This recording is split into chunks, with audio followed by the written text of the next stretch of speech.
Avez-vous déjà remarqué que Noël est-il devenu la fête où le nom de Jésus est le moins prononcé? Chaque année, le monde plante des arbres, s'illumine, parle de paix et d'amour, mais oublie complètement celui qui est la lumière elle-même. Et c'est précisément pour cela Dieu m'a montré une vision qui m'a profondément effrayé. Un renne marchant seul dans une forêt sombre, et une voix disant « Avant Noël, un monument tombera, et le cœur de beaucoup aussi. » À l'époque, je pensais que c'était juste une image symbolique. Mais ce qui s'est passé ensuite a changé tout ce que je croyais sur la foi, la religion et le véritable sens de l'Évangile. Et si je vous disais que Dieu nous parle toujours, mais que la plupart des chrétiens ne l'écoutent pas, vous pourriez penser que cette histoire n'est qu'une autre prophétie Internet. Mais ce que j'ai vécu à travers cette vision n'était pas de la théorie. C'était une confrontation, c'était un repentir, et c'était une transformation. Aujourd'hui, je veux vous raconter ce qui m'est réellement arrivé, et pourquoi je crois que ce Noël à venir sera différent de tous les... Non pas parce que quelque chose de magique va se produire là-bas, mais parce que Dieu est sur le point de faire trembler les monuments que nous avons construits en nous-mêmes.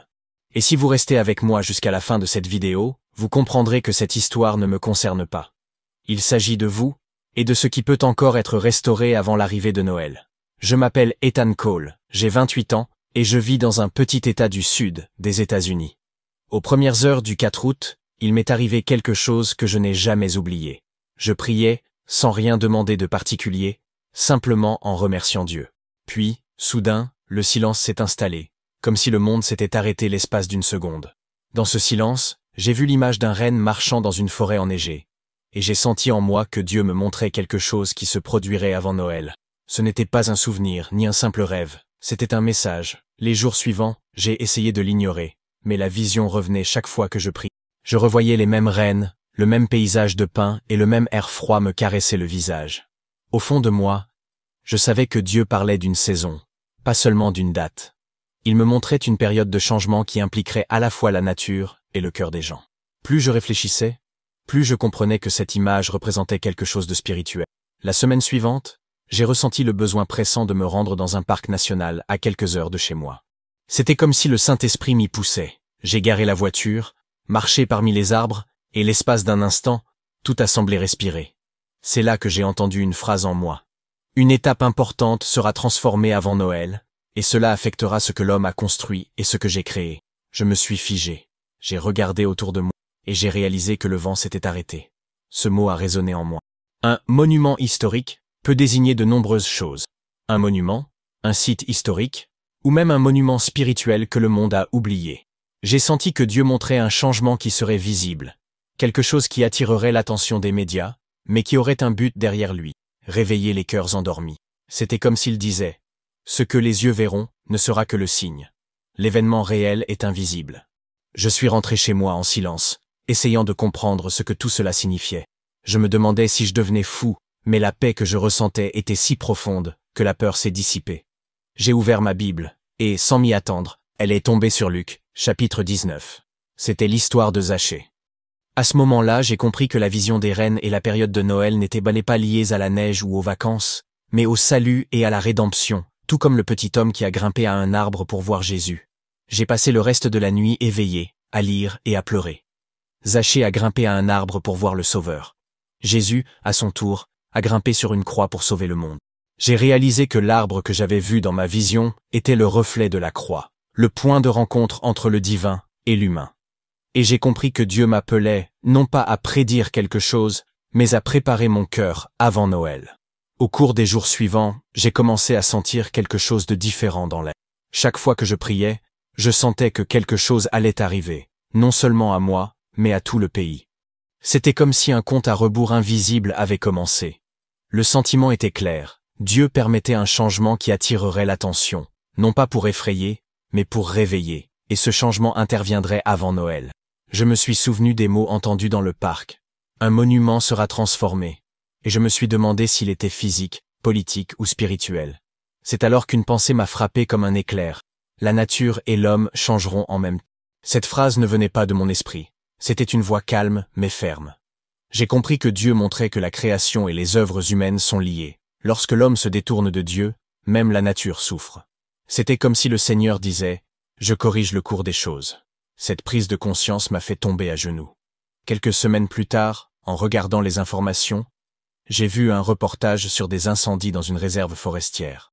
L'espace d'un instant, j'ai ressenti le même frisson qu'à la vue des... Ce n'était pas une coïncidence.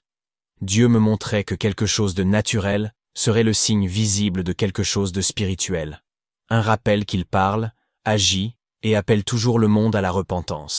Le journaliste a dit que les autorités cherchaient un coupable, mais au fond de moi, je savais qu'il y avait des choses qui échappaient au contrôle. Tandis que le monde cherchait des explications, moi, je cherchais le discernement.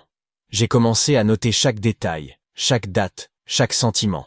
Ce n'était pas de la peur, c'était une question de responsabilité. Je ne voulais pas être une simple personne qui reçoit quelque chose de Dieu et le garde pour elle. Je voulais comprendre le but de tout cela. J'ai commencé à prier pour le discernement, et chaque fois que je demandais des réponses, l'Esprit me ramenait à la même histoire. Zachée. Cette insistance divine commença à prendre sens. Zachée grimpa à un arbre, car il était trop petit pour voir Jésus dans la foule. Et moi, avec toute mon arrogance d'homme moderne, j'ai réalisé que j'étais aussi petit. Trop petit pour comprendre ce que Dieu fait. Trop petit pour voir au-delà des apparences. Trop petit pour juger ce qui est à lui ou non.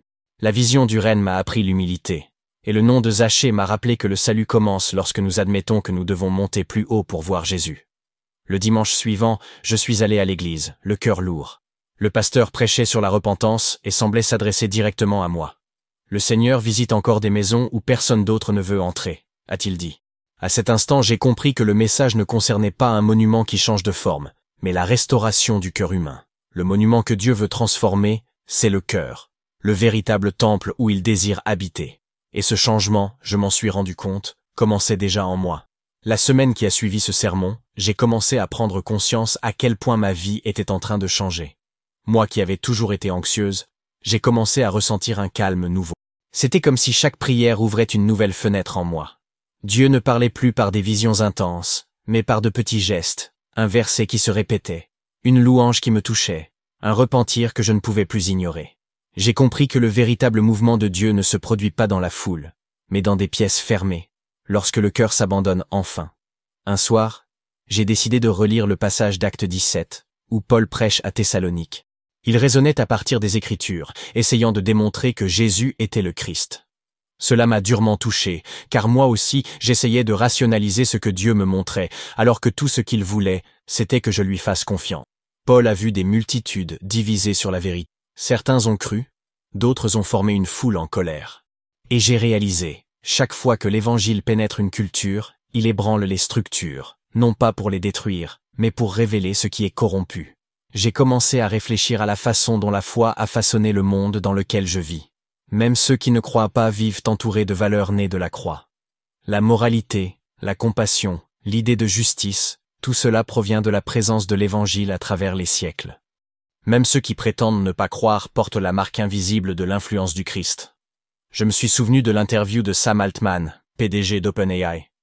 Il disait que sa morale lui venait de l'école et de sa famille. Mais savait-il que ces mêmes institutions étaient nées sous la lumière de l'Évangile? Cette réflexion m'a fait comprendre ce que Dieu avait toujours essayé de me montrer. Le règne, le monument, le changement. Tout cela pointait vers une seule chose, l'impact invisible de l'Évangile sur la création et sur l'homme. Le monde ne s'en rend pas compte, mais chaque valeur, chaque structure sociale, chaque idée de bonté existe parce que Jésus est passé par ici. C'était comme si le Saint-Esprit me disait, avant Noël, souviens-toi. Je continue de changer le monde, même quand le monde ne s'en aperçoit pas. À partir de ce jour, j'ai commencé à voir les gens différemment. Non pas comme des croyants et des incroyants, mais comme des enfants perdus qui n'ont pas encore compris à quel point ils sont aimés. J'ai compris que mon rôle n'était pas de juger ceux qui ne comprenaient pas ce que je vivais, mais d'aimer. Jésus attendait de moi le même amour que Zachée. Son message était simple. Descends de l'arbre de l'orgueil, et laisse-moi entrer dans ta maison.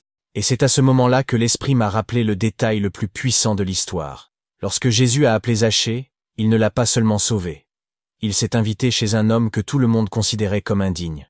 Cela m'a brisé intérieurement, car j'ai réalisé que moi aussi, j'avais toujours pensé que Dieu ne visitait que les purs. Mais là, ce matin-là, j'ai compris que la pureté vient après la présence, et non avant. C'est l'amour de Jésus qui a transformé Zachée. Et c'est le même amour qui change encore des cœurs comme le mien.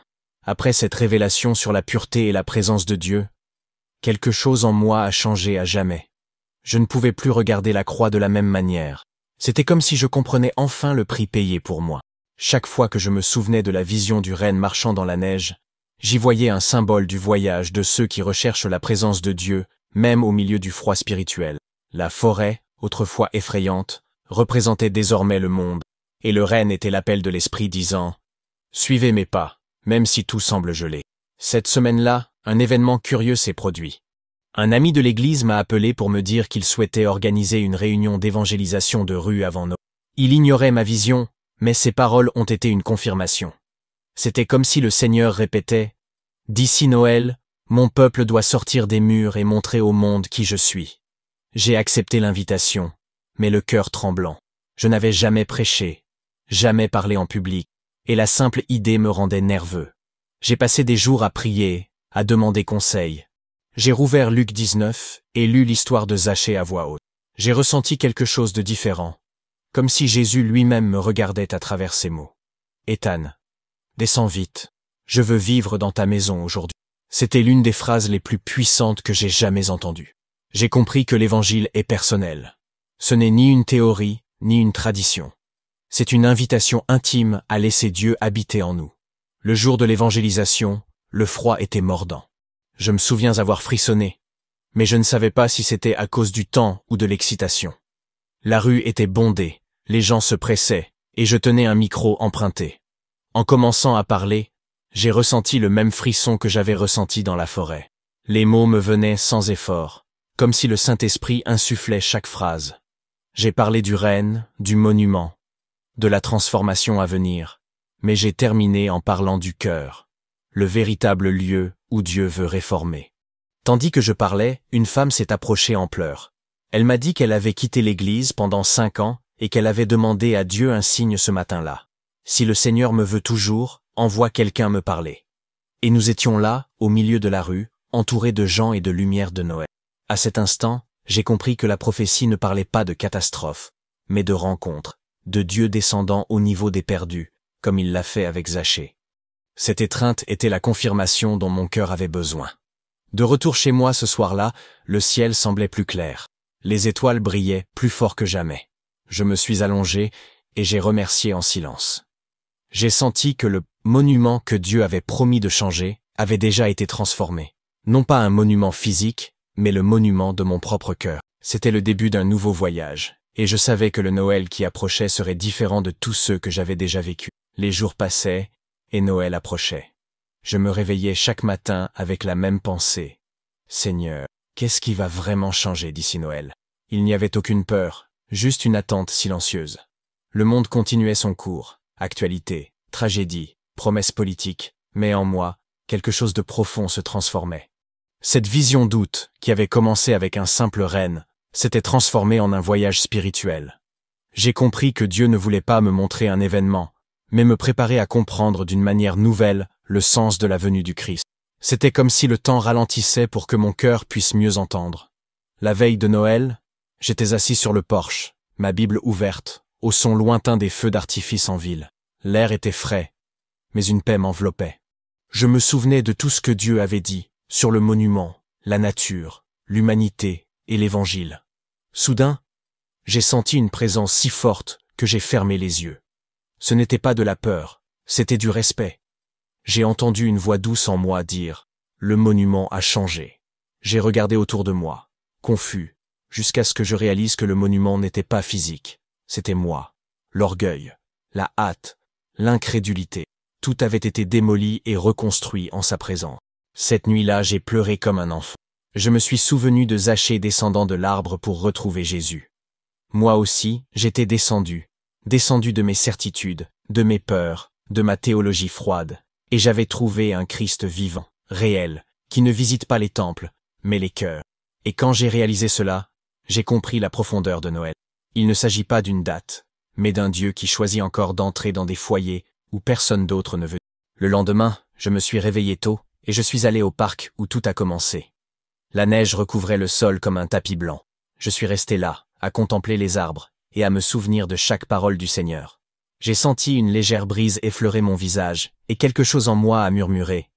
Tout comme la nature change avec les saisons, je change de cœur selon le temps que je fixe. J'ai pris une grande inspiration, et j'ai réalisé que ce nouveau départ n'était pas seulement le mien, mais celui de tous ceux qui étaient prêts à m'écouter. De retour chez moi, j'ai tout noté dans mon journal. Les mots me sont venus à l'esprit, comme si j'avais besoin d'immortaliser chaque souvenir avant la nouvelle année. J'ai écrit, la vision était réelle, mais la transformation fut plus grande. Le monument a changé, le cœur a changé, et l'Évangile continue d'être la force qui fait bouger le monde. Et tandis que j'écrivais, j'ai ressenti le même esprit qui m'avait visité en août, me rappelant quelque chose de simple et de puissant. Je cherche toujours Zachée à chaque génération. Avec le recul, je constate que rien n'est arrivé par hasard. La prophétie, la vision, l'évangélisation, la femme qui pleurait dans la rue, tout cela faisait partie d'un plan plus vaste. Et s'il y a une chose que je peux dire à tous ceux qui m'écoutent maintenant, c'est celle-ci. Préparez votre cœur avant Noël. Non pas parce que quelque chose de mal va arriver, mais parce que quelque chose de sacré veut se produire en vous. La même voix qui a appelé Zachée nous appelle chacun. Et lorsque nous écoutons cet appel, nous découvrons que le véritable miracle de Noël ne réside pas dans ce que Dieu montre, mais dans ce qu'il transforme. Avant de terminer cette vidéo, je voudrais vous demander quelque chose de simple, mais qui peut changer votre journée. Écrivez dans les commentaires le nom de quelqu'un qui a besoin que son monument du cœur soit transformé avant Noël. Moi et beaucoup de gens ici prierons ensemble pour ces noms. Si ce message vous a parlé, partagez-le avec quelqu'un qui a perdu sa foi ou qui a besoin d'un nouveau départ. Ce n'est pas une question d'opinion, c'est une question de vie. Chaque partage est une semence que le Saint-Esprit peut utiliser. Et si vous avez ressenti la présence de Dieu en écoutant cette histoire, écrivez simplement « Je suis descendu de l'arbre ». Cette phrase sera notre signe de foi dans les commentaires, un témoignage public que vous avez entendu l'appel de Jésus, tout comme Zachée l'a fait et tout comme moi, Ethan Cole, l'ai fait. Que le Seigneur vous bénisse, vous réveille et vous trouve où que vous soyez. Que ce Noël ne soit pas un souvenir de cadeau, mais le début d'une transformation. Car le plus grand miracle n'est pas d'avoir une vision, mais de voir un cœur changer.